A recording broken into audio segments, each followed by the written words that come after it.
Hello students, इस video में हम देखने वाले हैं क्वेश्चन नंबर 1 एक्सरसाइज हमारी 5.3 है। इसका क्वेश्चन नंबर फर्स्ट हम सॉल्व करने वाले हैं। तो इसमें फॉर्मूले क्या यूज होंगे पहले उनको डिस्कस कर लेते हैं। तो sum of first n terms of an AP, तो ये क्या होता है, s is equals to n/2 2a plus n minus 1 into d. इसका मतलब क्या हुआ कि n जहां पे हमारा क्या है, n हमारा क्या है, नंबर ऑफ टर्म्स है, और जो a है हमारा फर्स्ट टर्म, d हमारा कॉमन डिफरेंस। यहीं से हम और ड्राइव कर सकते हैं ये एक और फॉर्मूला, मतलब इसको इस फॉर्म में लिख सकते हैं n/2 a plus L. L की जो l जो है वो क्या है हमारा, l हमारी लास्ट टर्म है, मतलब a plus n minus 1 into D होती है ना इसकी वैल्यू, पिछली एक्सरसाइज में पढ़ा था हमने। तो यहीं से हमने ये 2a को क्या लिख दिया हमने, a प्लस a, और आगे जो हमारा लिखा हुआ है a प्लस ये n minus 1 into D continue किया। तो यहाँ पे जो a plus n minus 1 into D है वो l के इक्वल आ गया ना, तो इससे ये फॉर्मूला हमारा ड्राइव हो गया। अब क्वेश्चन नंबर जो फर्स्ट है हमारा, इसका जो फर्स्ट पार्ट है उसको देख लेते हैं।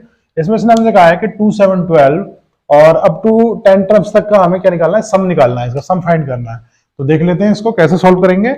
तो इसमें क्या करना है हमें, पहले हम नोट कर लेते हैं कि a की वैल्यू कितनी है यहाँ पे। तो a की वैल्यू हमारी 2 है और d की वैल्यू कितनी है हमारी 7 माइनस 2, ये कितनी है 5, और n की वैल्यू कितनी है हमारे पास यहाँ पे 10। तो इसका मतलब हमें क्या है कि s10 की वैल्यू फाइंड करनी है। तो s10 इज इक्वल्स टू कितना हो जाएगा, n/2 लिखते हैं हम यहाँ पे। तो n की वैल्यू हमारी कितनी है 10, तो 10/2 हो गया, प्लस अब यहाँ लिखते हैं हम 2a, फॉर्मूले में दिख रहा है ना हमें।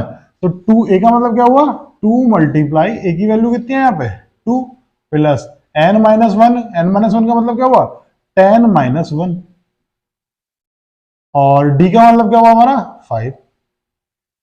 इसको कर लेते हैं सॉल्व। तो ये हमारा आ जाएगा 5, और इसको देखेंगे तो 4 प्लस ये कितना जाएगा 10 माइनस 1 मतलब 9 इंटू 5। तो 5 मल्टीप्लाई हमारा, ये मल्टीप्लाई का साइन है, और ये 4, और ये हमारा क्या था 45 प्लस 4 मतलब 49 हो जाएगा हमारा ये। और इसमें कर लेते हैं मल्टीप्लाई, 245 हमारा इसका आंसर आ जाएगा। इसका जो सम है फर्स्ट 10 टर्म्स का वो कितना आ जाएगा 245। क्वेश्चन नंबर सेकंड पार्ट देख लेते हैं इसी क्वेश्चन का। तो इसमें हमसे पहले नोट कर लेते हैं क्या क्या दिया है हमें। a की वैल्यू -37 है, और जो d है उसकी वैल्यू कितनी है -33 माइनस -37। इसका मतलब कितना हुआ 4 है वैल्यू, और जो n की वैल्यू है वो कितनी है 12। अब हमें s12 की वैल्यू फाइंड करनी है। फॉर्मूला देखो मैंने लिखी दिया है आपके लिए। तो s12 की वैल्यू फॉर्मूला लिखी दिया है। तो n की वैल्यू हमारी 12 फॉर्मूले में पुट कर रहे हैं। तो 12/2 मल्टीप्लाई 2a, 2 मल्टीप्लाई -37, a की वैल्यू -37 हमने अभी लिखी थी, प्लस n माइनस 1 मतलब 12 माइनस 1, और d की वैल्यू अभी फाइंड करी थी हमने 4। तो इसको ये आ गया हमारा 6, ये मल्टीप्लाई ये आ गया हमारा माइनस का 74, और ये हमारा कितना जाएगा 44, है ना। 12 में से बन जाएगा तो 11, और 11 की मल्टीप्लाई 4 में होगी तो 44। इसमें हमें क्या करना है, 6 मल्टीप्लाई, तो माइनस के 74 में से 44 जाएगा तो माइनस के 30 आ जाएगा। ये इनकी मल्टीप्लाई करेंगे तो माइनस का 180, यही हमारा आंसर हो जाएगा 180।